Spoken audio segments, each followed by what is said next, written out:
Right, team Zimbabwe as always, Pabom Show Television, Musho my latest Muzos. Thank you for deciding to watch this video. Support Kosha yo.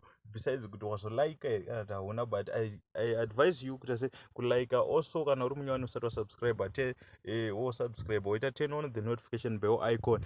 Right, Nyanda Nayo in Camera so Mukadzi WekuBuhera 24 years, Akauraya Vana, Hanzi Mushure ati mweya mutsvene Hanzi Ndanzi izwi achinamata ari mugomo kuti uraya vana ivavo, mumwe wachanga ne2 months mumwe wachanga ne2 years, asi pavana ava anga ane 2 months ndiye akafa, asi ane 2 years ari kuchipatara, akazoendeswa kuchipatara mushure mekunge mukadzi uyu akonfesa kune vamwe vaigara navo kuti ndo zvandakaita ndakaita ndakanzwa izwi richitouraya vana ivavo ndikavauraya. Orati nyaya yange ikamira so anga aenda kunonamata mukadzi semazuva ese, but hanzi ndakanzwa izwi richitouraya vana ivavo, asi nyaya iyi yakazobuda because anga audzawo maneighbors nemafriends unoza vazoburitsa, so mukadzi uyu izvezvi akasungwa, nyaya ichiri kuongororwa. Thanks for watching.